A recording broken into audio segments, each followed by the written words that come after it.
पूना के पास में एक गांव है, उस गांव का नाम था पुरंदरपुर। क्या नाम था? पुरंदरपुर में एक ब्राह्मण रहते थे। उच्च वशिष्ठ कुल में ब्राह्मण का जन्म हुआ। थे तो ब्राह्मण, शिखा सूत्र भी रखते थे, तिलक भी लगाते थे, लेकिन ब्राह्मणों जैसा स्वभाव नहीं था, केवल स्वरूप था। एक बात याद रखिएगा, जात पात पूछे नहीं को, हरि को भजे सो हरि को हो। कितनी बार ऐसे ऐसे भक्त हैं जो जाति में भले ही श्रेष्ठ नहीं है, पर ठाकुर जी ने उनको ब्राह्मणों से भी ज्यादा महत्व दिया है। श्री तुकाराम जी महाराज वे ब्राह्मण नहीं थे, पर श्री तुकाराम जी का अभंग सुनकर के छत्रपति श्री शिवाजी महाराज भी उनके सामने हाथ जोड़ करके बैठ जाते थे। श्री तुकाराम जी महाराज ऐसे भक्त थे कि उनके लिए श्री पंडरीनाथ भगवान मचल जाते थे उनको देखने के लिए।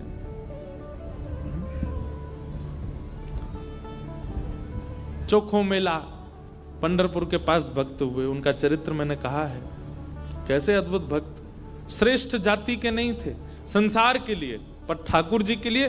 ठाकुर जी, आप किस वर्ण में जन्मे हो इससे ठाकुर जी को ज्यादा फर्क नहीं पड़ता, पर जहां भी जन्मे हो आपका स्वभाव कैसा है वो ठाकुर जी देखते हैं। आपका व्यवहार कैसा, आपकी विचारधारा कैसी। तो ये उन भक्तों के लिए जिनका स्वभाव अच्छा नहीं है, जिनका व्यवहार अच्छा नहीं है, जिनके विचार अच्छे नहीं है, वो भक्त बहुत ध्यान से सुनिएगा इस कथा को। तो पुणे के पास में एक गांव है पुरंदरपुर, वहां पर एक ब्राह्मण रहते थे। स्वरूप ब्राह्मणों का था पर स्वभाव वैश्यों का। वैश्य मतलब हमारे बनिया भाई लोग, उनके जैसा उनका व्यवहार था। कैसा? व्यापार करते थे, धन देते थे, उस पे क्या बोलते हैं उसको, ब्याज पे, ब्याज पे धन देते थे लोगों को। और अपना गल्ला खोल रखा था, गल्ले पे बैठते थे। ब्राह्मण का नियम है संध्योपासन करना चाहिए, यज्ञ करना चाहिए, अध्ययन करना चाहिए, ग्रंथों का अवलोकन करना चाहिए, पर ये सब कुछ नहीं करते थे। सुबह उठे, केवल तिलक लगाया, स्नान स्नान करके चोटी शिखा बांधी और सीधे अपने गल्ले पे पहुंच जाते थे। उनको दिन भर का यही क्या देना है देते रहो। और इन सबके साथ साथ महाकंजूस, खूब धनवान थे। भगवान की कृपा से उन पर ब्याज का इतना धन आता था कि वो पूरे पुरंदरपुर गांव को अकेले भोजन करा सकते थे। पर इतने कंजूस थे, इतने कंजूस थे, दूध में अगर मक्खी भी गिर जाती तो दूध छान के पी जाते थे। और मक्खी को यूं पकड़ करके उसके भी 2-4 बूंद छींटा जो दूध के होते थे उनको भी लेके पी जाते थे। दूध का क्या बिगड़े, इतने कंजूस। और कंजूसाई की हद तो तब पार हो गई, उनकी पत्नी का नाम था सरस्वती देवी। क्या नाम था? तो सरस्वती देवी जो थी, उनके पिताजी ने इसीलिए ब्याह किया कि भाई ये विप्रदेव जो हैं बड़े धनवान हैं, बेटी खुश रहेगी हमारी। तो सरस्वती देवी का ब्याह हो गया। उनकी मां ने, पिता ने जितने गहने दिए, ब्याह के अगले दिन ही, सब लोग इधर देखो, बहुत ध्यान से सुनो कथा। ब्याह के अगले दिन ही सवेरे सवेरे ब्राह्मण देवता उठे, देवी सुनो, सबरे गहने उतारो अपने। बोले क्यों? अरे देखो कितनी अच्छी नक्काशी की है इसमें, कितने अच्छे से तुम्हारे कुंडल बने हैं, कितने अच्छे तुम्हारे गले के हार बने हैं, हाथ के तुम्हारे बढ़िया कंगन कड़ूला, रोज पहनोगी तो घिस जाएंगे, उतार दो सबको। पत्नी ने भारी भारी सामान सब उतार दिए, कानों के कुंडल, नाक की बाली और गले का एक मंगलसूत्र रहने दिया, हाथ के कंगन रहने दिए, पैरों की पाजेब और पायल रहने दी। लेकिन पुरंदर ये अपने ब्राह्मण देवता जो थे, इनको वो भी अच्छे नहीं लगते थे। रोज अपनी पत्नी को क्यों इनको पहन के घूमती है, उनको दे दो, अंदर तिजोरी में रख दूं मैं। पत्नी कहती है तो सौभाग्य है, ये तो पहनने दिया कीजिए। महाराज कहते कहते 6 महीना हो गए, रोज टोकते। अब तो ये स्थिति में आ गए कि पत्नी के हाथ का भोजन नहीं करते थे। वो रोटी बनाती, बोले मुझे नहीं पाना, और अपनी दुकान पर जाके वो दुकान के बालक से कहते अपने घर से बनवा ला। दोनों भावना थी, एक तो नाराज थे पत्नी से कि गहने क्यों नहीं उतार रही है, दूसरा बढ़िया है घर का आटा बचेगा। इतने कंजूस। पत्नी बोली क्या करे, रात में बोली आप कैसे मानेंगे, बोले ये उतार दो जितने पहन रखे हैं। उसने कान के कुंडल भी उतार दिए, हाथ के कड़ूला भी उतार दिए, पाजेब भी उतार दी, गले का मंगलसूत्र भी उतार दिया। सब बिल्कुल कोरी हो गई बेचारी। केवल नाक की एक नथ रहने दी उसने।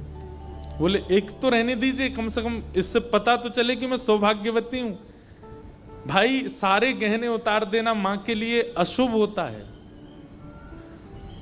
पतली सी एक नाक में वो नथ भी नहीं थी, छोटी सी एक कील जैसी थी। उसके लिए भी बोले कि रात में तो उतारी दिया करो इसको भी। इतने कंजूस। सब उतार दिया। पत्नी बेचारी साड़ी में और केवल एक नथ लगा करके, मांग में सिंदूर भर के, बिंदी लगा के ऐसे घूमती थी। शादी ब्याहों में जबरदस्ती नहीं जाते थे। एक दिन पहले अपने आप को बुखार में हूं ऐसा बोल देते थे, क्योंकि गहने निकाल के देने पड़ेंगे, पहन के जाएगी।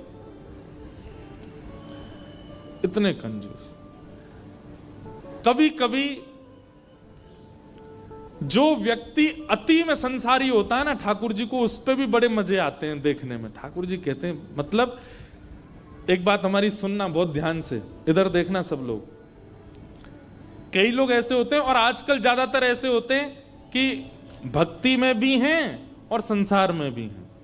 अभी उनको पता चला कि कोल्हापुर में कथा चल रही, तो कथा में भी आ रहे हैं, और 4 दिन बाद का उनका रिजर्वेशन भी है कि कब हमको क्लब जाना है, कब पार्टी करनी है, कब उल्टा सीधा खाना है, वो भी उनका फिक्स है। हमारी बात बहुत कान खोल के सुन लीजिएगा, ऐसों का उद्धार कभी नहीं हो सकता जो ना इधर के हैं ना उधर के। हम अपनी कथा में स्पष्ट कहते हैं, एक ठौर पकड़ो, या तो ठाकुर जी को ही पकड़िए, और संसार में अगर जाना बहुत रुचिकर लगता है तो उसी को ही पकड़िए। ये बीच में मत घूमा कीजिए। कथा हुई तो यहां आ गए, और कभी कुछ उल्टे सीधे काम हुए तो वहां भी चले गए।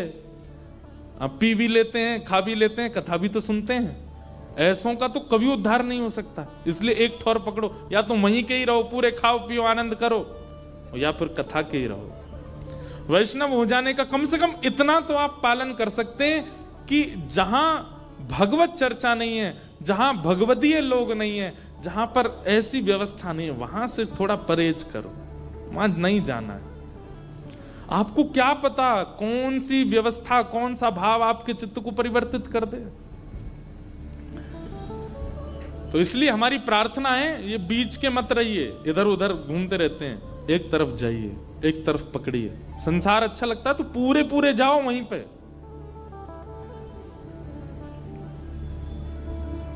तो कभी कभी ठाकुर जी पूरे पूरे संसारियों पे भी ठाकुर जी रीझ जाते हैं। ठाकुर जी बोले, भाई ये ब्राह्मण देवता बड़ा बहुत अच्छा लग रहा हमको। क्यों? बोले इतना कंजूस तो हमने कभी नहीं देखा है, बहुत भयंकर कंजूस है। ठाकुर जी का मन आ गया उस पर। अच्छा, जो पत्नी थी ना सरस्वती देवी, वो बड़ी भक्ता थी। वो तो नाम जप भी करती थी, वो दर्शन करने के लिए भी जाती थी, लेकिन ये नहीं जाते थे उसके साथ। वो अपने माता पिता के मायके जब जाती थी तो मायके वाले लेके जाते थे उसको दर्शन कराने। ये तो कभी नहीं लेके जाते थे, तो कंजूस थे, खर्चा होगा। और मायके भी खुद नहीं लेके जाते, इनके भाइयों से बोल देते तुम्हें ही आके ले जाओ, उसमें भी खर्चा ना हो मेरा। सोचो कितनी ऊंचे लेवल के कंजूस। तभी ठाकुर जी का मन आ गया इस पे, तो इसको देखूं मैं एक बार। और हमारे श्री पंडरीनाथ भगवान, श्री विठल भगवान एक दीनहीन से ब्राह्मण का रूप धारण किया। फटी सी धोती पहनी, कुचैली मैली सी कुर्ता पहने, और पुराना काला सा जनेऊ धारण किया, और महाराज ऐसी तिलक सा लगा करके बिल्कुल दीनहीन झुर्रियां पड़ रही हैं मुखमंडल पर, और ऐसे हाथ जोड़ते भय इनके दुकान पर पहुंच गए। रूप रंग देख करके ही पहले तो ब्राह्मण देवता समझ गए, बोले अरे ये और आ गया, ये कुछ देना वेना तो है नहीं, मांगेगा। कहो तन पे नहीं लगता, चल दिए कलकत्ता, क्या करने आए हो? ठाकुर जी बोले बहुत गरीब ब्राह्मण हूं मैं, मेरी बेटी का ब्याह होने वाला है, अपनी पुत्री का ब्याह करना है मुझे, और मुझे ब्याह के लिए थोड़ी व्यवस्था चाहिए धन की। आप तो बहुत बड़े धनवान सेठ हैं, कृपा कर दीजिए ना, कुछ दे दीजिए मुझको, मैं अपनी बेटी का ब्याह कर दूंगा और थोड़ा ठीक हो जाएगा। या तो धन दे दीजिए, नहीं तो कुछ सामान दे दीजिए, सामग्री दे दीजिए, मैं उसी से कुछ ना कुछ तो व्यवस्था करूं। तो ये जो ब्राह्मण थे ना, ये जबरदस्ती रफू की हुई धोती और कुर्ता पहन के जाते थे कि कोई मांगने वाला आ जाए तो उसको दिखा दूं, देखो मेरे खुद के कुर्ता फट्टे में तुमको कहां से दूं। तो ठाकुर जी को दिखाने लगे, ये देखो मेरी धोती यहां से उधरी हुई है, मेरा कुर्ता यहां से फटा हुआ, कैसे तुमको दूं, मैं खुद नहीं अपने नए खरीद पा रहा, तुमको कहां से दूं भाई। ये सब तो केवल बाहर का दिखावा है, मेरे पे कोई पैसा वैसा कुछ नहीं है, दूसरों का धन ले रखा है मैंने। भैया चलते बनो, कहीं और जाओ, किसी और से मांगो, भगवान करे तुम्हारी बेटी का ब्याह बहुत अच्छा हो। बोले मुझे या तो धन दीजिए, नहीं तो मैं यहीं बैठा रहूंगा। ठाकुर जी जिद पे आ जाएं तो उनको कौन हटावे। ठाकुर जी वहीं बैठ गए द्वार पे, बोले मुझे धन दो, ऐसे तो नहीं जाऊंगा, मैं आपके दर पे आया हूं, कुछ तो लेके जाऊंगा, मेरी बेटी का ब्याह है। अंत में हार करके ब्राह्मण बोला, देखो मैं ऐसे नहीं देता हूं, कुछ लाओ मेरे पास गिरवी रखो, पैसा ले जाओ, और जब पैसा हो जाए तो पैसा देके अपना सामान ले जाना, तुम पे है कुछ देने के लिए।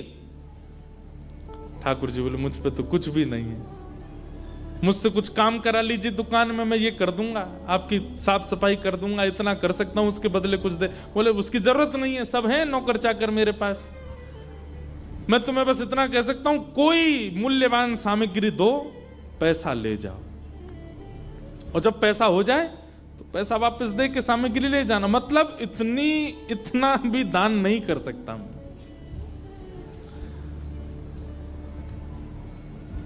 ठाकुर जी बोले ठीक है, मैं जाता हूं, कुछ ढूंढ के लाता हूं। ठाकुर जी भी इतने खेलते हैं, ठाकुर जी जैसा खिलाड़ी नहीं है दुनिया में, इतना बड़ा खिलाड़ी कोई नहीं हो सकता। ठाकुर जी गए उस ब्राह्मण देवता के घर, और घर जाकर के द्वार पे खड़े होकर रोने लगे। इतना रोए, भीतर से सरस्वती देवी निकल के आई। अरे अरे अरे अरे ब्राह्मण देवता, आप इतना रो क्यों रहे हैं, क्या बात है? छोटी सी मेरी लाली बड़ी हो गई है, उसका ब्याह के लिए मैं बहुत दिन से वर ढूंढ रहा था, बड़ी मुश्किल से एक लड़का मिला है, अपनी बेटी का ब्याह करना है।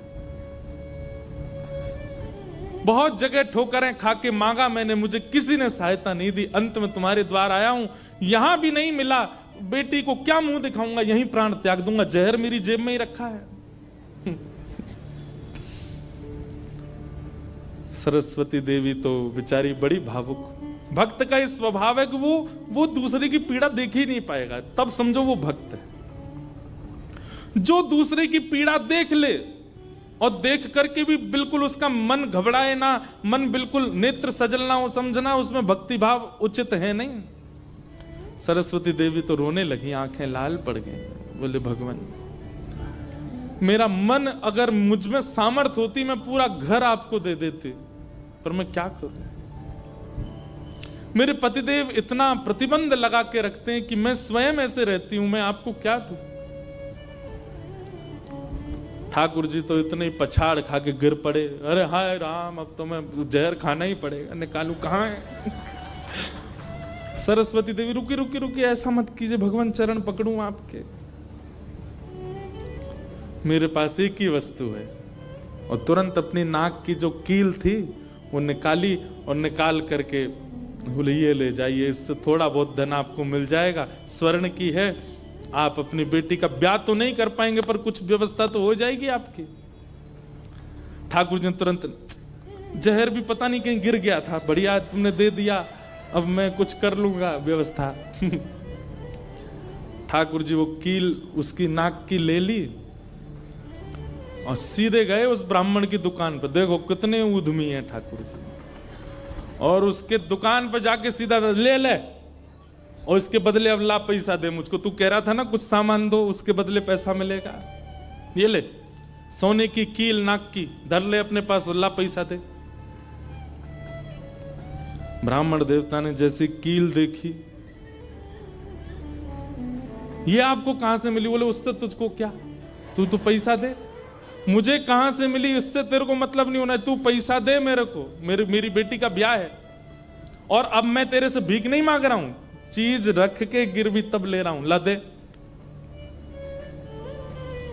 बेचारा फंस गया। वो क्या करे, वो 3-4 बार सोचे, बोले मिली कहां से? बोले तू मत सोच, मुझे पैसा दे। कील उसने तिजोरी में अंदर रखी, ताला लगाया और उसका जो धन होता था वो धन ठाकुर जी को दिया। ठाकुर जी ने जेब में धरी, निकल गए वहां से। ब्राह्मण ने अपनी भुजा ऊपर करी, बोले इसको बताता हूं, ये बहुत दानवीर बनती है अपने मन में। मैंने इसको बोला था एक कील पहने, वो तो बहुत अच्छी कृपा मुझ पर ठाकुर जी की, जो मैंने इसके सारे गहने उतरवा दिए, नहीं तो सब दान कर देती। एक कील छोड़ी, वो भी दान कर दी किसी को।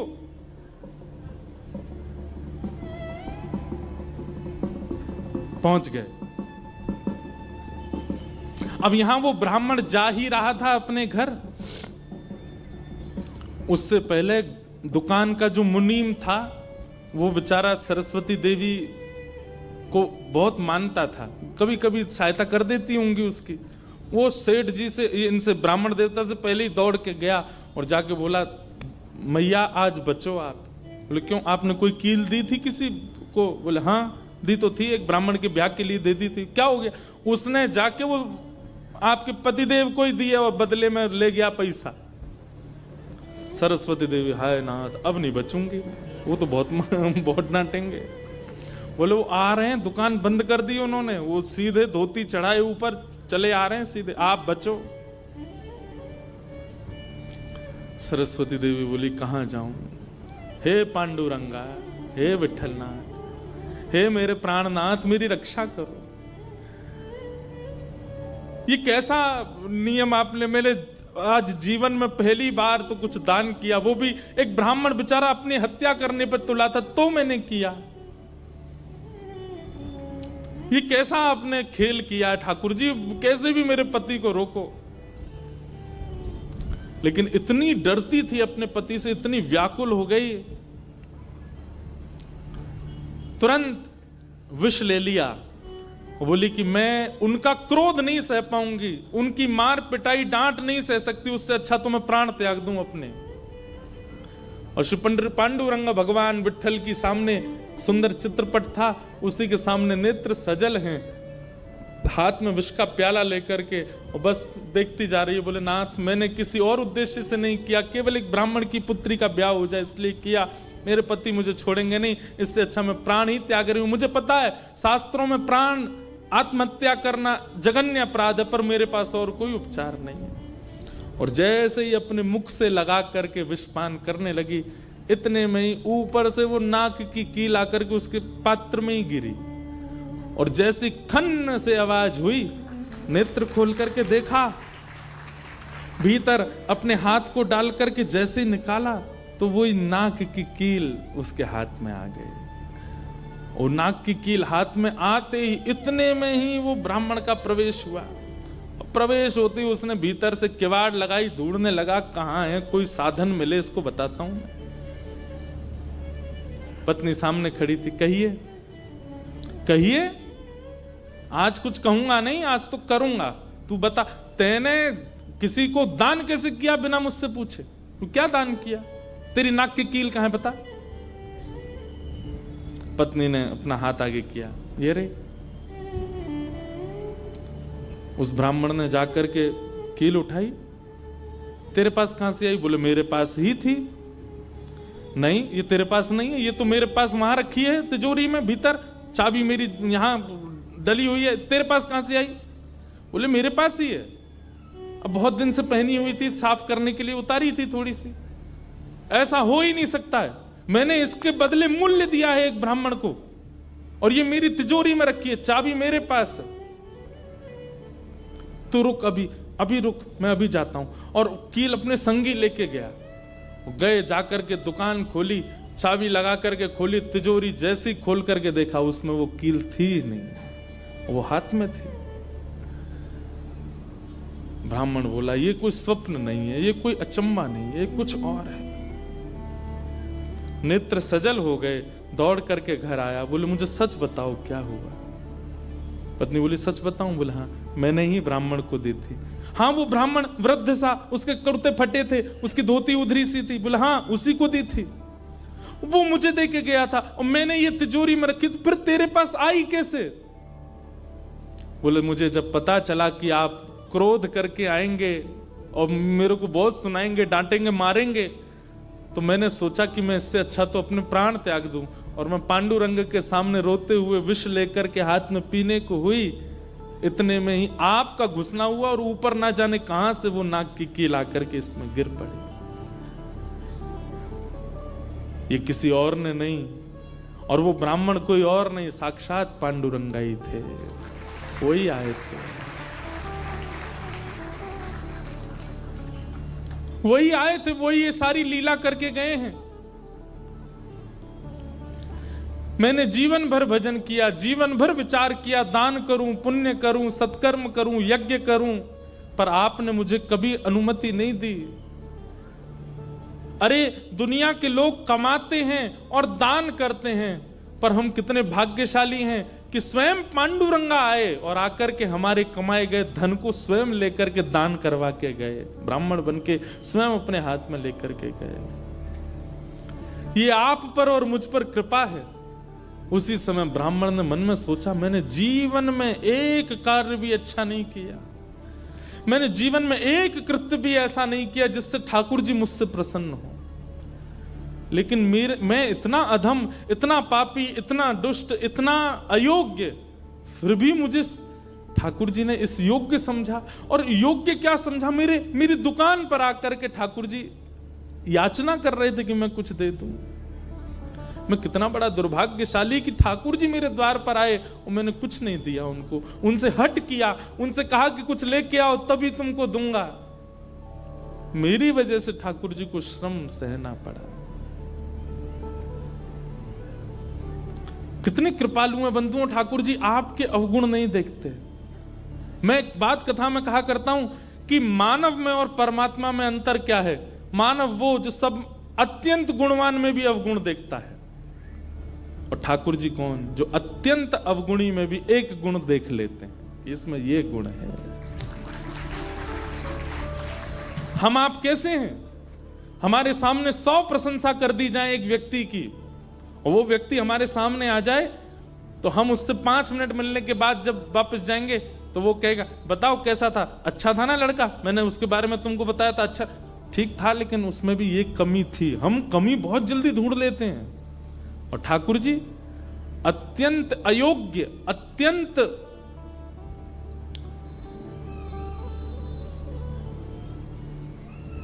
विचलित व्यक्ति में भी एक गुण खोज लेते, इसीलिए वो ठाकुर जी। उसी समय उस ब्राह्मण देवता ने विचार किया कि अब किसके लिए जीना है। अपनी दुकान बंद कर दी, दुकान को बेच दिया, घर को बेच दिया, और पत्नी के साथ आ गए श्री पंढरपुर। और पंढरपुर में विठल भगवान के आगे आकर के बहुत रोए, याचना करने लगे, नाथ मेरे दुकान पर आप खड़े हो गए आकर के, और मैंने आपको इस प्रकार से दुत्कार दिया, इस प्रकार से आपको कर दिया। बहुत रोए।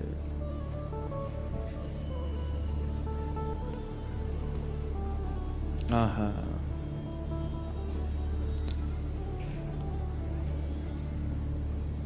ठाकुर है तू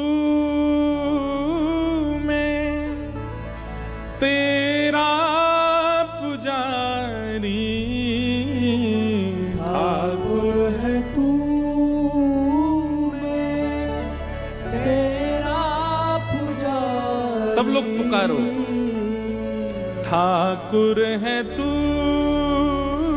मैं तेरा पुजारी, ठाकुर है तू, मैं तेरा पुजारी, तेरा खेल हूँ मैं, तू मेरा खिलाड़ी। तेरा खेल हूँ मैं, तू मेरा खिलाड़ी। हे नाथ, ये तो उल्टा हो गया। आप खिलाड़ी हैं और मैं खेल हूं। आपको मुझसे खेलना चाहिए, पर मेरे द्वार पर आकर के आप मांगते रहे और मैं मना करता रहा। मैंने गलत किया ना। और तब से उन्होंने पंढरपुर निवास कर दिया। सब छोड़ करके केवल पांडुरंग भगवान के सामने बैठ के कीर्तन गाते। उन्हीं का नाम फिर हो गया भक्त पुरंदर। बोलो भक्तराज पुरंदर की। इसीलिए कहते पुरंदराचा विठ्ठल, क्योंकि पुरंदरपुर के रहने वाले थे, इसलिए उनका नाम पुरंदर हुआ। और ठाकुर जी के आगे गा रहे हैं, मेरा नाथ तू है, मेरा नाथ तू है, नहीं मैं अकेला, मेरे साथ तू है। ओ मेरा नाथ तू है, मेरा नाथ तू है, नहीं मैं अकेला, मेरे साथ तू है, मेरा नाथ तू है, मेरा नाथ तू है, नहीं मैं अकेला, मेरे साथ तू है। मेरा नाथ तू है, मेरा नाथ तू है, नहीं मैं अकेला, मेरे साथ तू है, मेरा नाथ तू श्री राधा रमण लाल की। हो।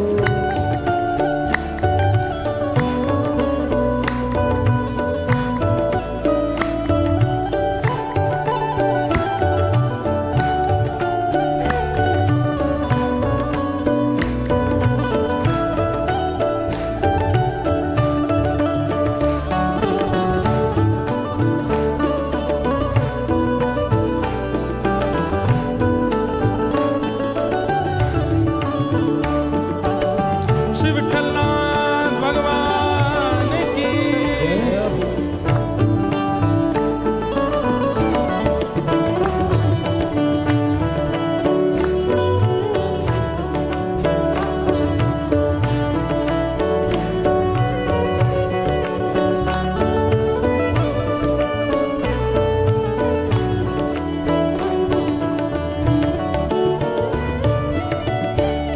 चला जा रहा हूँ मैं राह पे तुम्हारे, चला जा रहा हूँ मैं राह पे तुम्हारे, चला जा रहा हूँ मैं राह पे तुम्हारे, चला जा रहा हूँ मैं राह पे तुम्हारे, राहों पे आए जो तूफान आंधी, राहों पे आए जो तूफान हो थामे हुए मेरा हाथ तू है, नहीं मैं अकेला, तू है, मेरा नाथ तू है। गाइए, मेरा नाथ तू है, नहीं मैं अकेला, मेरे साथ तू है, मेरा नाथ तू ओ जय जय राधा रमण प्यारो राधा रमण। है। राधा रमण प्यारो राधा रमण। नामदेव जी महाराज कहते हैं एक अभंग में कि अगर कीर्तन हो रहा हो ठाकुर जी की कथा में और अगर कोई व्यक्ति ताली ना बजावे और गाए ना, तो इसका दंड क्या मिलता है? बोले अगले जन्म में ना तो उसको जीभ मिलती है ना हाथ मिलते हैं। इसलिए ये कीर्तन में अगले 4 दिन हम टोकेंगे नहीं आपको, अगले 4 दिन हम बोलेंगे नहीं, हमारे बिना बोले करिएगा। और आपकी जिम्मेवारी है, जो ताली ना बजावे और जो ना गावे उसको बोलना भाई अगले साल, सॉरी अगले जन्म में ऐसे ही बोलना पड़ेगा आपको। इसलिए जीव मिली है, इसका उपयोग करो। हाथ मिले हैं, दोनों भुजा उठा करके ओ जय जय राधा रमण प्यारो राधा रमण। जय जय राधा रमण प्यारो राधा रमण। जय जय राधा रमण प्यारो राधा रमण। जय जय राधा रमण प्यारो राधा रमण। ओ विठ्ठल नाथ रमण प्यारो नाथ ओ रमण। विठ्ठलनाथ रमण प्यारो नाथ रमण। विठ्ठलनाथ रमण प्यारो नाथ रमण। विठ्ठलनाथ रमण प्यारो नाथ रमण। ओ जय जय राधा रमण प्यारो राधा रमण। जय जय राधा रमण प्यारो राधा रमण। ओ जय जय राधा रमण प्यारो राधा रमण। जय जय राधा रमण प्यारो राधा रमण। ओ विठ्ठल माझा माझा मी विठ्ठलाचा। विठ्ठल माझा माझा मी विठ्ठलाचा। विठ्ठल माझा माझा मी विठ्ठलाचा। ओ विठ्ठल माझा माझा मी विठ्ठलाचा। हे विठ्ठल माझा विठ्ठल माझा विठ्ठल माझा मी विठ्ठलाचा। विठ्ठल माझा विठ्ठल माझा विठ्ठल माझा मी विठ्ठलाचा। हे विठ्ठल माझा विठ्ठल माझा विठ्ठल माझा मी विठ्ठलाचा। ओ विठ्ठल माझा विठ्ठल माझा विठ्ठल माझा मी गाइए, विठ्ठलाचा। हे विठ्ठल माझा माझा मी विठ्ठलाचा। ओ विठ्ठल माझा माझा मी विठ्ठलाचा। हे विठ्ठल माझा माझा मी विठ्ठलाचा। ओ विठ्ठल माझा माझा मी विठ्ठलाचा। ओ विठ्ठल माझा माझा मी विठ्ठलाचा। ओ विठ्ठल माझा माझा मी विठ्ठलाचा। हा विठ्ठल माझा माझा मी विठ्ठलाचा। ओ विठ्ठल माझा माझा मी विठ्ठलाचा। हे विठ्ठल माझा माझा मी विठ्ठलाचा। विठ्ठल माझा माझा मी विठ्ठलाचा। विठ्ठल माझा माझा मी विठ्ठलाचा। विठ्ठल माझा माझा मी विठ्ठलाचा। देखो, हम एक बात अभी भुसावल में कह रहे थे कि हम उत्तर भारत वाले ऐसे नाचते हैं, महाराष्ट्र वालों को तो ऐसे नाचना चाहिए। आपके यहाँ तो ठाकुर जी ऐसे हैं ना, ओ विठ्ठल माझा माझा मी विठ्ठलाचा। विठ्ठल माझा माझा मी विठ्ठलाचा। विठ्ठल माझा माझा मी विठ्ठलाचा। विठ्ठल माझा माझा मी विठ्ठलाचा। हे विठ्ठल माझा विठ्ठल माझा विठ्ठल माझा मी विठ्ठलाचा। ओ विठ्ठल माझा विठ्ठल माझा विठ्ठल माझा मी विठ्ठलाचा। हे विठ्ठल माझा विठ्ठल माझा विठ्ठल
बोलो पंडरीनाथ भगवान की। ऐसे ठाकुर जी ने पुरंदर को स्वीकार किया और उनका नाम पड़ गया पुरंदर दास। क्या नाम पड़ा? क्योंकि वो पुरंदरपुर के निवासी, इसलिए उनका मूल नाम तो कुछ और ही था, पर उनको सब पुरंदर दास कहते थे। श्री पुरंदर दास जी, आप नित्य भगवान के सामने जाते और श्री पंडरीनाथ भगवान से जाके कहते मुझे दंड दीजिए। कोई भक्त ठाकुर जी से कह सकता है मुझे दंड दो भैया, ने ठीक करो इसको? कोई कह सकता है? कोई नहीं। हम लोग तो केवल ठाकुर जी से सुख की कामना करने वाले लोग हैं, कभी ठाकुर जी से कष्ट नहीं मांग सकते।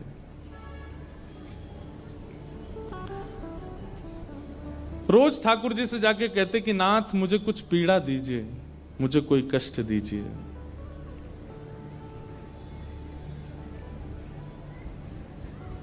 कोई कष्ट दो, कोई पीड़ा दो। एक दिन ठाकुर जी पुरंदर दास के स्वप्न में आए और स्वप्न में आकर के बोले, रोज मांगते हो कष्ट दो कष्ट दो, क्या कष्ट दें? बोले बस दे दीजिए जो उचित लगे, मुझे एक दंड भोगना है। मैंने आपको पीड़ा दी थी, आप मेरे द्वार पर आए और मैंने आपको पीड़ा दी, नाथ मुझे दंड दीजिए। ठाकुर जी बोले तो फिर तुमको एक ही दंड है। बोले क्या? भारत में जितने तीर्थ हैं सबका दर्शन करने जाओ और सब जगह जाकर के जैसे हमारे सामने पद गाते हो वैसे सारे ठाकुरों के पद बना बना करके गाओ, सबको सुना के आओ। तो श्री पुरंदर दास जी अपनी पत्नी सहित भारत भ्रमण पर निकले। जितने तीर्थ हैं भारत के सब जगह गए, सब जगह दर्शन करके आए।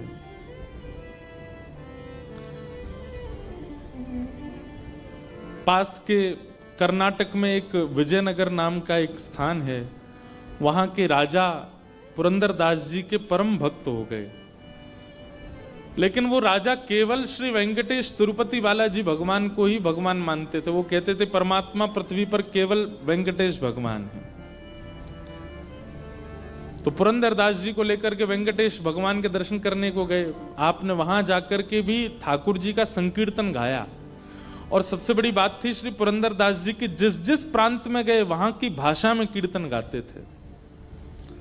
कर्नाटका में, मलयालम में, कन्नड़ में, तेलुगु में, मराठी में, बंगला में, उड़िया में, सारे भाषाओं में आपने मतलब कैसा दंड भोगा इन्होंने कि ऐसे नहीं ठाकुर जी ने कह दी तीर्थ चले जाओ तो सबरे तीर्थ घूम आए एक साथ ही। उस तीर्थ में जाते, वहां तीर्थ में जाके वहां की जो भाषा है उस भाषा को सीखते और फिर उस भाषा को सीख के वहां की भाषा में एक पद बनाते, पद ठाकुर जी को निवेदित करके तब अगले तीर्थ में जाते। ऐसे श्री पुरंदर दास जी ने अपने दंड को स्वीकार किया। कितनी बड़ी बात है। हमारे यहां कैसा होता है, समझ में आए बात तो ताली बजाओ, नहीं तो सुन लो। हमारे यहाँ कैसा होता है कि हमें अगर माता पिता दंड देते हैं, हम उसमें भी ये सोचते हैं कि इसमें और क्या छूट मिल सकती है हमें। बच्चों को कई बार स्कूल में पनिशमेंट मिलता है, चलो हाथ खड़े करके बाहर चले जाओ। टीचर को लगता है बाहर भेज देना बहुत घातक है, इस बच्चे को थोड़ी अंदर फील होगी कि मुझे क्लास से बाहर कर दिया, पर बाहर जाके बच्चा बड़ा खुश होता है, वो हाथ नीचे और कर लेता है, और कभी यूं से यूं कर लेगा, ऐसे से ऐसे कर लेगा। हमको भी खूब पनिशमेंट मिले ना स्कूल में। क्लास में खड़े रखना वो ज्यादा घातक है, क्योंकि हाथ नीचे होता है तो टीचर चिल्लाते हैं सीधे करो। इससे बढ़िया तो बाहर भेज दे, बढ़िया है, नजारा दिखता रहता है, ठंडी हवा लगती रहती है, आने जाने वाले बच्चों से थोड़ी बातचीत भी हो जाती है। हम लोग कैसे दंड लेते हैं? जो दंड हमको मिला है उसमें भी हम कटौती करते हैं, उसमें भी हम थोड़ी बहुत रिलीफ कैसे मिले ये देखते हैं। पर भक्त ठाकुर जी के द्वारा प्रदत्त दंड को भी उत्सव मना देता है। पुरंदर दास जी ने उस दंड को उत्सव मना दिया। ठाकुर जी ने कहा हर तीर्थ का दर्शन करके आओ, भारत में जितने तीर्थ हैं सब जगह जाओ। उस तीर्थ में जाते और इतने दिन रहते कि वहां की भाषा आ जाए, और फिर उस भाषा में एक पद बनाते, ठाकुर जी को निवेदित करते, निवेदित करने के बाद फिर प्रणाम करके अगले तीर्थ में जाते। एक अच्छा खासा समय तीर्थ में व्यतीत करते। ऐसे श्री पुरंदर जी। तो तिरुपति बालाजी विजयनगर के राजा इनको ले गए, बोले यही परमात्मा है। तो एक बार इन्होंने कहा देखो ये परमात्मा है, और शास्त्रों में भी पता वर्णन है तिरुपति बालाजी साक्षात परमात्मा है। यदि साक्षात भगवान श्री वैकुंठ यदि कहीं है तो तिरुपति है। लेकिन श्री पुरंदर जी बोले कि हमारे पंढरपुर में श्री पंढरीनाथ भगवान, एक बार उनका दर्शन करो। तो विजयनगर के राजा फिर पंढरपुर आए, और जैसे ही पंढरीनाथ भगवान की छवि को देखा, कमर पर हाथ, सुंदर ते ध्यान उभे विटेवरी, सुंदर ते ध्यान उभे विटेवरी, सुंदर ते ध्यान उभे विटेवरी, सुंदर ते ध्यान कर कटावरी, थे बुनिया, सुंदर ते ध्यान उभे विटेवरी, सुंदर ते तुलसी हार गला कासे पीतांबर, तुलसी हार। गाइए, ये तो आपकी भाषा में है। हरी मैया ऐसे गा रहे हैं जैसे आज एकादशी आप लोगों की है। भाई हम वृंदावन के मराठी में गा सकते हैं, आप तो महाराष्ट्र के हो, क्यों नहीं गा रहे हो? कैसे हैं ठाकुर जी? तुलसी हार गला कासे पीतांबर, तुलसी हार। बहुत बढ़िया। भाई लोग पास हो गए हमारे, एक बार भाइयों के लिए ताली बजाओ। माताओं की आवाज नहीं निकल रही है। अभी नवरात्रि खत्म हो गया, एकादशी भी चली गई। आज कौन सी? आज त्रयोदशी है? अब तो द्वादशी है। आवड़े निरंतर आवड़े तेची रूप, सुंदर ते ध्यान उभे विटेवरी, सुंदर ते ध्यान हे उभे विटेवरी, सुंदर ते ध्यान। मकर कुंडले तलपति श्रवणे, मकर कुंडले तलपति कंठी कौस्तुभ कंठी कौस्तुभ मणि विराजित सुंदर ध्यान उभे विटेवरी सुंदर तुका मणे माझे हेची सर्व सुख तुका मणे माझे हेची सर्व सुख पाहिन श्रीमुख पाहिन श्रीमुख आवणिने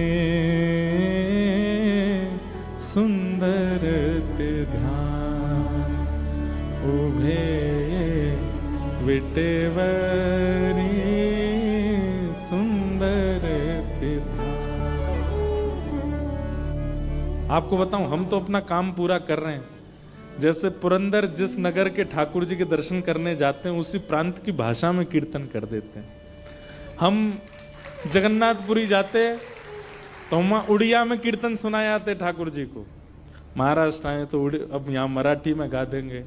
अभी हम गुजरात जा रहे हैं, यहाँ से कथा करें, वहाँ गुजराती में गाएंगे। हम तो पुरंदर दास की तरह अपनी लीला कर रहे हैं पूरी। आप सोचो, महाराष्ट्र में रह के मराठी नहीं गा रहे हो, लेकिन आप सब जब गा रहे थे ना, एक एक रोआ खड़ा हो रहा था। गाया कीजिए। देखो, दुनिया के लिए नहीं गाना है, दुनिया के लिए नहीं नाचना है, दुनिया के लिए ना रोना है, दुनिया के लिए ना चलना है, दुनिया के लिए ना सजना है ना संवरना है। ये सारे गुण केवल ठाकुर जी के लिए करना। गाना भी उन्हीं के लिए, नाचना भी उन्हीं के लिए, हंसना भी उन्हीं के लिए, हंसाना भी उन्हीं के लिए, सजना भी उन्हीं के लिए, सब कुछ उन्हीं के लिए करो। यही भक्त का स्वरूप होता है। विजयनगर के राजा ने जैसे ही पंडरीनाथ भगवान का दर्शन किया, आहा, वो तो मोहित हो गया। वो कहते हैं फिर लीला हुई, ठाकुर जी फिर कुछ दिन विजयनगर में विराजे उस राजा के सुख के लिए। कथा है और गुरुजनों से सुन के फिर सुनाऊंगा उसको। तो पुरंदर दास सारे नगरों में जाते और सब प्रांतों में, तीर्थों में जाकर के वहां के ठाकुर जी का कीर्तन गा करके उनको आनंदित कर देते। अब ऐसा होने लगा कि पुरंदर दास जैसे ही प्रवेश करते थे मंदिर में सुगंधी तो रहती ही है, लेकिन पुरंदर दास के आते ही अद्भुत सुगंधी वातावरण इतना सुगंधित हो जाता और श्री ठाकुर जी ऐसे चमकने लग जाते जैसे कोई मणि चमक रही हो। अब तो ये होने लगा कि लोग बाग समझ जाते थे, जैसे ही सुगंधी आती ठाकुर जी चमकते तो सब पीछे देखते, जरूर पुरंदर दास आया होगा। उसको देखने के लिए ठाकुर जी लालायित रहते थे। ये वही हैं, 1 रुपया 1 कील के पीछे वो कर दिया था। ठाकुर जी को जिस पर कृपा करनी होती है वो कितना भी अधम हो, अधम को भी अपना परम भक्त बना लेते हैं। बस कृपा होनी चाहिए। अब इसमें एक बात आएगी तो आप लोग कहीं ये सोचने लग जाओ हम भी कंजूस हो जाएं, हम पे भी हो जाए कृपा। आपने कथा सुन ली, अब नहीं होगा ये काम। नहीं सुनी होती और आप कंजूस स्वाभाविक होते तो कुछ होता भी। अब सुनकर के अगर दोष उत्पन्न करने जाओगे तो मार और पड़ेगी ठाकुर जी से, नहीं होगी कृपा। तो कहीं इससे आप प्रेरित मत हो जाना कि पुरंदर दास पर भी तो कितनी कृपा। दूसरी बात, पुरंदर दास भले कंजूस था पर उनकी धर्म पत्नी, वो तो भक्त थी ना, उसकी कृपा से उसको ठाकुर जी मिल गए। भाई देखो, पाणी ग्रहण संस्कार ब्याह होता है ना, वो पत्नी का नाम पाप पत्नी नहीं है, भोग पत्नी नहीं, उसका नाम ही है धर्म पत्नी। वो जो भी धर्म करेगी अगर चाहेगी तो आपका कल्याण होगा उससे। इसलिए भैया रोज हाथ जोड़ा करो इनके आगे, थोड़ा बहुत हमको भी दे देना अपना पुण्य। वैसे पत्नियां अपने लिए करती नहीं है, वो करती अपने पति बच्चों के लिए, वो अपने लिए करती कहां है। दुनिया में जितने भी पुरुष सर्वश्रेष्ठ हो रहे हैं वो सब अपनी पत्नी की कृपा से ही हो रहे हैं, और इसका प्रमाण लक्ष्मी जी इन्हीं की कृपा से ये इतने पूज रहे हैं पूरी दुनिया में। पत्नी का बहुत बड़ा रोल होता है पति को कुछ बनाने में। तो अब पुरंदरदास की बड़ी ख्याति हो गई पूरे पंढरपुर में। या तो भीड़ पंडरीनाथ जी के दर्शन करने को होती है या पुरंदर के दर्शन करने को होती है। लोग उनका कीर्तन सुनने जाते थे, बैठते थे। वैष्णव को चाहिए अगर बहुत मान सम्मान प्रतिष्ठा मिलने लग जाए तो प्रतिष्ठा देने वाले को रोक तो नहीं सकते, पर हाथ जोड़ करके उसी समय नेत्र बंद करके ध्यान करे कि हे नाथ मैं इस लायक नहीं हूं, ये सब आपकी कृपा है, ये आपका ही है। ठाकुर जी बोले अब थोड़ी सी और परीक्षा ली जाए पुरंदरदास की। पहले तो इसको हमने अत्यंत कंजूस से अपना दास बना लिया, अब ये दास बन गया है, अब इसका मन कैसा, इसकी थोड़ी परीक्षा ली जाए। तो पंढरपुर में एक नृत्यांगना थी, एक नृत्य करने वाली, बहुत अच्छा नृत्य करती थी वो। उसका नृत्य देखने के लिए बड़े बड़े दूर से लोग और कुछ मनचले लोग ही जाते हैं देखने के लिए। लेकिन वो थी तो नृत्यांगना, अपना जीवन यापन करने के लिए नृत्य करती थी, पर श्री पंडरीनाथ भगवान से बहुत प्रेम करती थी, भक्त थी। लेकिन मजबूरी में उसको ऐसा करना पड़ता था क्योंकि घर चलाना है। ऐसी थी कि उसके मन में ये भावना आती थी, वो जब लोगों को सामने देखती थी और जब उसकी वाहवाही करते थे ना लोग, हा क्या नाचती हो तुम, क्या बढ़िया, लोग उस पर धन लुटाते थे, तो वो उस समय नेत्र बंद करके सोचती कभी पंडरीनाथ मेरे सामने ऐसे बैठे हों और मैं उनको नृत्य करके रिझाऊं, उनके सामने नाचूं, कभी मेरे नाथ मेरे नृत्य देखने के लिए आवे। और वो रोज पंढरपुर जाती, पंडरीनाथ विठल भगवान का दर्शन करके उनसे यही प्रार्थना की कि कभी आप मेरा नृत्य देखने आओ। वैसे है वो पवित्र नृत्य तो नहीं है, लेकिन नाथ मेरा भाव बहुत पवित्र है, कभी मेरे नृत्य में आप पधारो। तो पंडरीनाथ के पास में बहुत लंबा निमंत्रण था, बहुत दिनों से निमंत्रण था। ठाकुर जी बोले भाई ये रोज हमको निमंत्रण देके जाती है, एक दिन चलें इसके नृत्य में, थोड़ा देख के आवे। ठाकुर जी बोले ऐसे गए तो हो गया काम, क्या करें।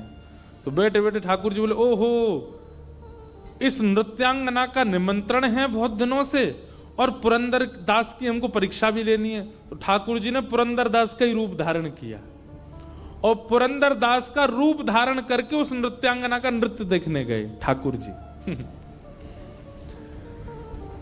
महाराज जैसे ही पुरंदर दास का उस सभा में प्रवेश हुआ, सब हक्का बक्का रह गए और सबके मुंह पे आता अरे पुरंदर दास यहां।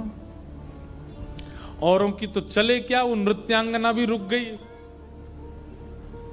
पुरंदर दास आए नृत्य देखने। आए तो जो खा पी रहे थे लोग वो सब सतर्क हो गए, सब सम्मान करते थे उनका, थोड़े दूर खड़े हो गए, सब हाथ जोड़ करके सबने मुंह पोंछा, अपने हाथ वाथ धो लिए, भैया पुरंदर दास आए, कुछ कहने आए होंगे। नृत्यांगना भी रुक गई एक कोने में जाकर के, बोलो ये क्यों आए, कुछ समाचार देने आए, कुछ कहने आए, उपदेश करने आए, कीर्तन सुनाने क्यों आए हैं।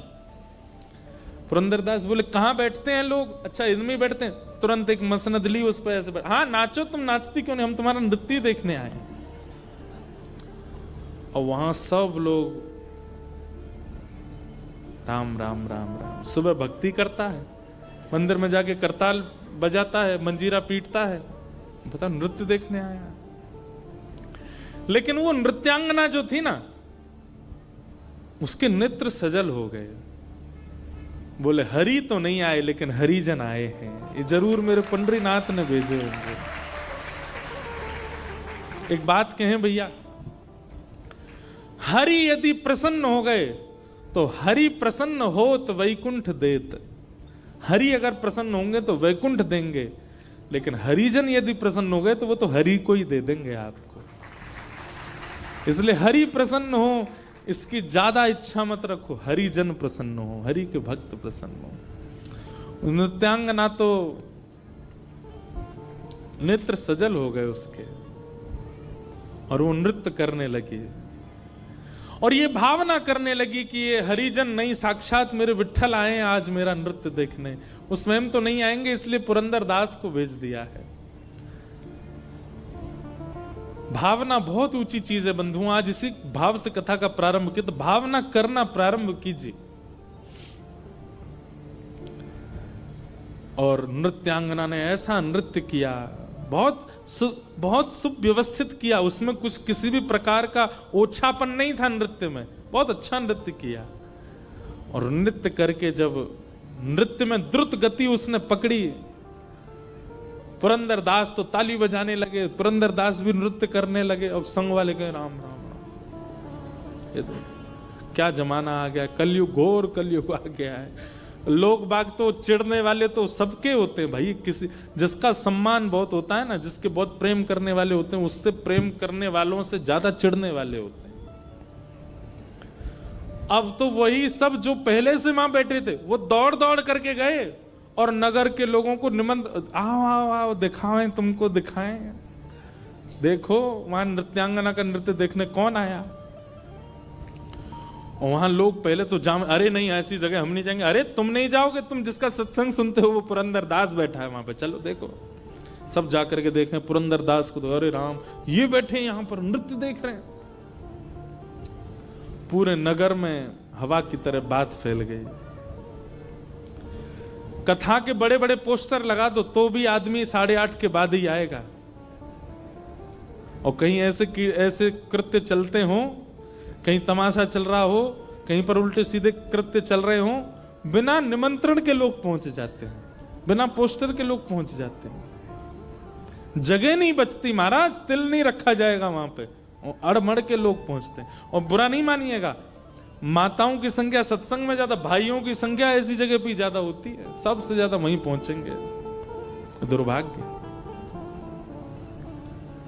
एक पद मुझे याद तो आ रहा है पर अभी नहीं गाऊंगा, थोड़ी देर में सुनाता हूं। कबीरदास जी का पद मुझे याद दिला देना, कबीरदास जी का पद गाना है, गाऊंगा। तो सब लोग देखने लगे। पुरंदर दास जी बोले वाह वाह वाह वाह, आनंद आ गया, क्या नृत्य किया तुमने, मैं कुछ देना चाहता हूं, कुछ है नहीं मेरे पास, क्या करूं। तो अपना सोने का कड़ूला उतार करके और उसको दे दिया, लो तुम्हारा, और दे करके चले गए। लोग बाग क्या कहें, अरे राम कितना गलत हुआ। लेकिन वो कड़ूला पुरंदर दास का नहीं था, श्री विट्ठल भगवान का था। और दे करके ठाकुर जी तो मंदिर में जाके व्यवस्थित हो गए, परीक्षा भी हो गई और निमंत्रण भी स्वीकार हो गया, दोनों काम कर आए। ठाकुर जी के चक्कर में पड़ मत जाना, किसी दिन बहुत खेलते हैं, इन जैसा खेल कोई नहीं खेलेगा। प्रार्थना तो करना कि एक बार तो खेल के दिखाओ, ठाकुर जी कैसे कहो, ऐसा खेलेंगे महाराज। विराट कोहली वगैरह एक तरफ, ठाकुर जी की बैटिंग के आगे सब पीछे हैं, ऐसा खेलते हैं। अब स्वयं जाकर के रुक्मणी जी से बोले आहा अब बढ़िया नींद आएगी हमको। क्यों? बोले बहुत दिन से बुला रही थी, उसके यहाँ भी हुआ है, वो पुरंदर दास के हमको मन की स्थिति पहचाननी है, वो काम भी कर आए। रुक्मणी जी बोली ऐसा क्या किया? बोले रोहन दो, सूर्योदय होते ही पता चलेगा।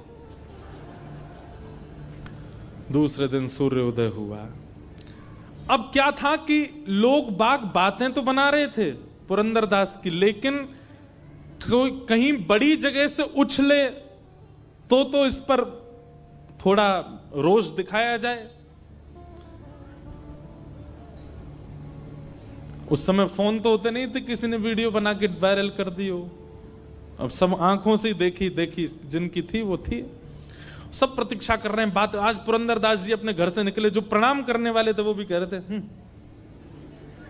पुरंदर दास बोले भाई रामकृष्ण हरि। तो पुरंदर दास बोले ऐसा क्या हो गया भाई, आज ये रामकृष्ण हरि भी नहीं बोल रहा कोई हमसे। लेकिन किसी ने कोई एक्शन नहीं लिया, सब बस उनको नजरअंदाज कर रहे थे। पुरंदर दास बोले होगी कोई बात। अब बात कहां से हुई कि मंदिर जैसे खुला, ठाकुर जी का श्रृंगार हुआ, एक हाथ का कड़ूला नहीं है ठाकुर जी का, पुजारियों ने सारी तिजोरियां देख ली, गर्भगृह पूरा छान मारा, कहीं भी ठाकुर जी का कड़ूला नहीं मिला। अब ये बात निकल के मंदिर से बाहर आई, पूरे नगर में हल्ला हो गया, भैया ठाकुर जी का कड़ूला खो गया है, चोर है कोई, नगर के सारी नाकाबंदी कर दो, बाहर कोई निकलने ना पाए। अगर चोर कहीं भाग गया होगा तो बाहर ढूंढेंगे, अगर अभी भी नगर में तो कहीं भागने ना पाए और सबकी तलाशी ली जाए। कड़ूला चोरी होने की खबर जैसे ही लोगों तक पहुंची तो जो लोग रात में नृत्य में थे वो सब मंदिर पहुंच गए। वैसे कभी मंदिर नहीं जाते थे, आज पहुंच गए, नहा धोकर के तिलक लगा के बाल वाल काट के। बोले ठाकुर जी का कड़ूला खोया? बोला हाँ। उसमें 2 शेर बने थे? बोले हाँ। उसमें कुछ ऐसा? बोले हाँ। अरे ये तो कल रात में पुरंदरदास पहन के घूम रहा था। बोले पुरंदरदास? वो तो परम भक्त है भगवान। अरे भक्त? गली गली के आदमी से पूछ लो कैसा भक्त है वो, हमने अपनी आंखों से देखा कल उसको। पुजारियों के मन में विश्वास तो नहीं आ रहा था कि ऐसा कुछ होगा, पर जब हर एक व्यक्ति से पूछा गया तो सब ने कहा, बोले कि हमने अपनी आंखों से देखा, कल रात में वो वहां थे और वहीं उन्होंने प्रसन्न होकर के नृत्यांगना को वो कड़ूला उतार के दिया। हो सकता है कि वो कड़ूला पंडरीनाथ जी का ही हो, और नहीं तो आप वो नृत्यांगना के घर की तलाशी ले लो। सब लोगों ने जाकर के जब नृत्यांगना से उसको पकड़ा और उसको पूरे घर की तलाशी ली, कड़ूला मिल गया। और उससे पूछा किसने दिया तुमको? सच बताओ नहीं तो तुम्हारे प्राण हरण कर लेंगे। किसने दिया? सबने देखा तो था, पर तुम प्रमाणित करो किसने दिया। उसने कहा कल परम भागवत श्री पुरंदरदास जी आए थे मेरा नृत्य देखने, वो मेरे लिए तो साक्षात विट्ठल ही आए थे, उन्होंने मुझे दिया। पूरा पंढरपुर इकट्ठा हो गया, सब पहुंच गए पुरंदरदास के घर के बाहर। और आज तक जिसकी खूब जय जय होती थी, आज द्वार पर जाकर के मानो जैसे द्वार तोड़ देंगे लोग। पहले से ही सब खुंदस में बैठे थे कि ये नृत्यांगना के यहां जाते हैं और फिर चोरी भी करते हैं। एक साथ इतने सारे इल्जाम लग गए। पुरंदरदास निकल करके आए तो किसी ने भी कुछ पूछा नहीं, उनके गलेवान पकड़ा और खींच करके ले गए। बोले ढोंगी पाखंडी नाटक करता है ठाकुर जी के आगे, तेरे पूर्व के किस्से सुने हमने, तू कितना बड़ा कंजूस था, और तू यहां आकर के अपने उन पुराने उन भावों को धोने के लिए यहां पर आकर के बहुत बड़े बड़े कीर्तन करने लग रहा है। और श्री ठाकुर जी के मंदिर के बाहर के एक स्तंभ से उनको बांध दिया, और बांध करके एक एक व्यक्ति आता है और एक एक हाथ देता है। पुरंदरदास कह रहे हैं मेरा दोष क्या है ये तो बता दो।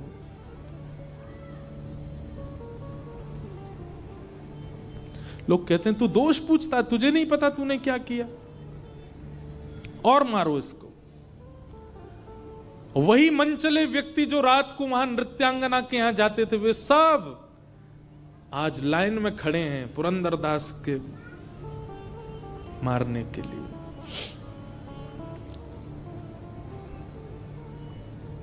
रुक्मणी जी बोली विठोबा ये क्या हो रहा है?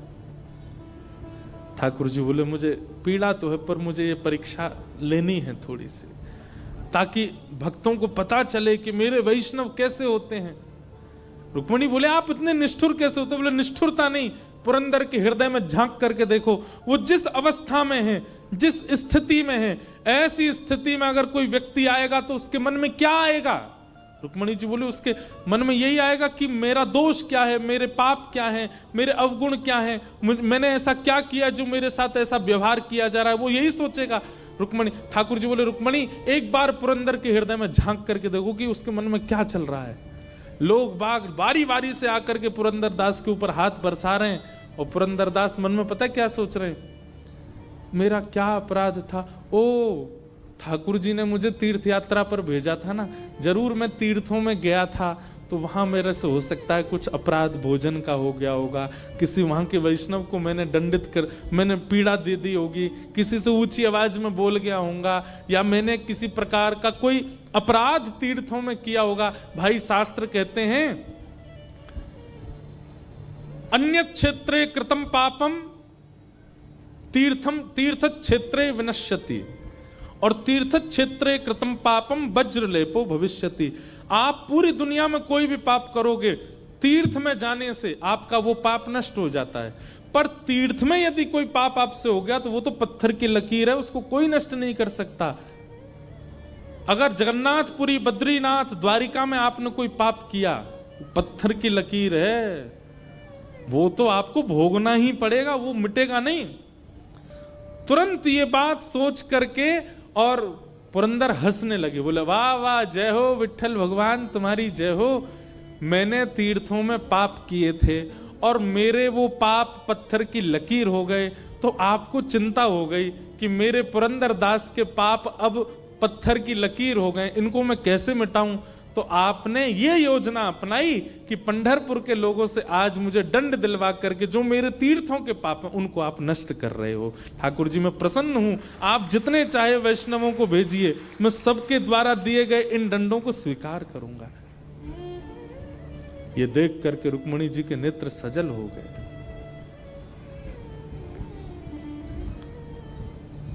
सुनने में बहुत आसान लग रहा है बंधुओं, हमारी कोई गलती नहीं होती और हमारी मां यदि बोल देती है ये तू नहीं किया होगा, हम बरस जाते हैं उनके ऊपर। पत्नी की कोई गलती ना हो और पति कुछ कह दे तो पत्नी 4 दिन तक बात नहीं करती पति से। हम लोग एक गलत इल्जाम हम पर लग जाए उसके लिए हम संबंध तक तोड़ने को राजी होते हैं, भाई भाई को छोड़ने को तैयार होता है, पति पत्नी एक दूसरे का त्याग कर देते हैं, बच्चे माता पिता का त्याग कर देते हैं। लेकिन यहां पुरंदर दास को अपना दोष नहीं पता और ऐसी स्थिति में भी उन पर बरसाए जा रहे हैं सबके हाथ, और वो खुद ही सोच रहे हैं मेरा दोष क्या होगा, और खुद ही सोच रहे हैं कि ये मेरे साथ, मैं तो निवृत्त किया जा रहा हूं, मैंने जरूर दंड पाप किया होगा, विठ्ठल भगवान को चिंता होगी इसका पाप कैसे दूर हो, इसलिए इन सब से पिटवा के मेरा पाप दूर कर रहे हैं। वो तो अच्छा है, मैं पिट लेता हूं। ये श्री पुरंदर दास जब रुक्मणी जी ने देख लिया, पंडरीनाथ भगवान के आगे हाथ जोड़े, मैंने देख लिया नाथ, मैं आपसे प्रश्न करती रहती हूं कि ऐसा क्या है इन भक्तों में, इनका नाम गुणगान गाते हो आप, रात भर करताल बजा करके घुंघरू पहन करके नृत्य करते हो, ऐसा क्या करते हैं भक्त? केवल भोगी तो लगाते हैं, तिलक ही तो अर्पित करते हैं, आपको आके प्रणामी तो कर देते हैं, माला ही तो पहना देते हैं, और क्या करते हैं? आज आपने मुझे दिखा दिया कि भक्त कैसे होते हैं नाथ, अब रोकिए, मैं मुझसे देखा नहीं जा रहा है। और तभी मंदिर के गर्भगृह के भीतर से श्री पांडुरंग भगवान बोल पड़े, अरे पंढरपुर वासियों सावधान हो जाओ, तुम जिस पुरंदर को स्पर्श कर रहे हो, जिस पर तुम हाथ बरसा रहे हो, ये उसका अपराध नहीं है। रात्रि में उस नृत्यांगना का निमंत्रण स्वीकार करने मैं ही गया था, पर मैं अपने रूप में नहीं जा सकता था, इसलिए मैं पुरंदर दास का रूप धारण करके गया था, मैंने ही उसको अपना कड़ूला दिया था, उसको कुछ मत कहो। ये सुन करके सब लोग रोने लगे, सब दंडवत हो गए, पुरंदर दास जी को हृदय से लगाने लगे। जहां जहां उनको चोट आई थी सब पुजारी जन बैठ करके उनको मल्लम पट्टी करने लगे और सब श्री पंडरीनाथ भगवान के आगे नतमस्तक हो गए। जय हो विठ्ठल भगवान, आपकी जय हो। ऐसे हमारे ठाकुर जी तो जो करें सो करें, पर भक्त की स्थिति देखो। हम अपने आप को भक्त कहते हैं, मत कहा कीजिए भक्त, हम सहन करना जानते नहीं, हम लोग इस स्थिति में रह नहीं सकते, हम भक्त कहते हैं अपने आप को। ऐसे श्री पंडरीनाथ भगवान को हम बारंबार प्रणाम करते हैं। बोलो पुरंदर दास की, पुंडलीक वरदा श्री हरि विठ्ठल ज्ञान देव तुकाराम, श्री पंडरीनाथ भगवान की जय। जय श्री राम, जय जय श्री राम, जय जय श्री राम। ऐसे ठाकुर जी को हम बारंबार प्रणाम करते हैं।